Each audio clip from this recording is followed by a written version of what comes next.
let's get the conversation going around some of the big stories that we have around us. And one very critical government agency is to move foreign direct investment as well as mobilize local direct investment. What they call the LDI and the FPI is the Nigeria Investment Promotion Council, headed by Yewande Sadiku. She's the Chief Executive Officer at the NIPC, and she's joining us live this morning from our Abuja studios. Good morning, Ms. Sadiku. It's good to see you on the program. Good morning, Bosun. Thanks for having me on your program. It's nice to get together here in the studios. Yeah, it was last week, Thursday, was it, that you spoke extensively at the Deloitte in Business event, and you spoke to a number of issues, but we'll get to that in a few minutes. First of all, tell us what NIPC is all about and what is it supposed to be doing. NIPC was established to encourage, promote, and coordinate investments in Nigeria, and was set up by an act. The act lists 13 functions that NIPC is to perform, but you can summarize them into 4 broad things. The first is to project Nigeria as an attractive investment destination. The second, to promote investments in Nigeria, whether those investments are coming from Nigerians or non-Nigerians. The third piece is providing quality aftercare to those who have invested or those who are looking to invest, to provide them with information and to act as a liaison between investors and government agencies. These 3 objects mean that we work very closely with the private sector, which then leads me to the 4th part of NIPC's mandate, which is policy advocacy, essentially advising government on policy changes that are required to help Nigeria achieve its investment ambitions. Great. So, since when you took over, what manner of NIPC did you inherit when you took office?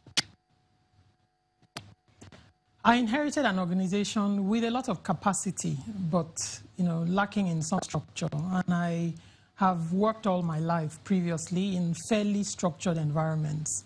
I thought also that I inherited an agency that had minimal funding relative to the enormity of its mandate. And I've tried since then to use all of the resources that are available internally. Like I said, material capacity, not really channeled in line with what the mandate provided, but also try to get increased funding and to align NIPC more towards exactly what its mandate says.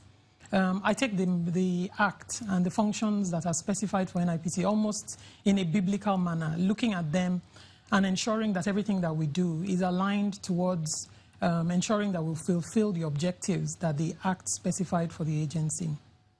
But where are the strategic issues that you face currently running the NIPC in terms of the role, the objectives, what is in terms of the rule of or book of law which was handed to you to operate? I felt a lot of the provisions in the Act, the information and the capacity actually exists internally. They were just not aligned in the manner that the Act, in my view, envisaged. So a number of things, a lot of the stuff that was done internally, we've tried to align to fit the Act. If we are to project Nigeria as an attractive investment destination, it's more than simply doing road shows. It's improving the quality of information that investors have and helping them to get to yes. It is providing investors, where they have challenges with access to the relevant people in government. Obviously, we first need to do our own diligence. But I found incredibly, as with many agencies in the public sector, that there's a lot of information in the hands of the agency. But because most people in the public sector don't quite have the same appreciation for the value of the information in their hands, they don't treat it with the respect that the average person in the private sector would.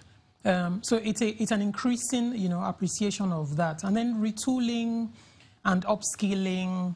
But the work and the transformation, if you call it that has happened in NIPC since I joined, I'm very, very proud to say, has happened with the same group of people that I met at NIPC. So it's just a different way of thinking.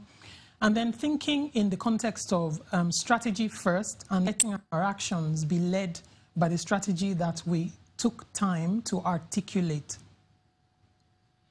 Now, in terms of what you mentioned about funding, now your agency is mandated to promote both local and foreign direct investment. So you have one step in and another on the outside, bringing those critical investments to the table. But you yourself need investment. You need money. Absolutely. By the way, our mandate is not to promote direct investment. Our mandate simply refers to investment in Nigeria. So whether they're domestic or foreign, whether they're direct or portfolio, our mandate extends to all types of investment in Nigeria. But yes, what we need is more funding support. You know, the first one is increased funding allocation, obviously, from government. But we also think there are many services that NIPC, you know, can offer, and for which NIPC can earn increased funding to meet its own budgets. So we're looking at ways of increasing our internally generated revenue. So we have money available to execute the mandate for which the agency was set up.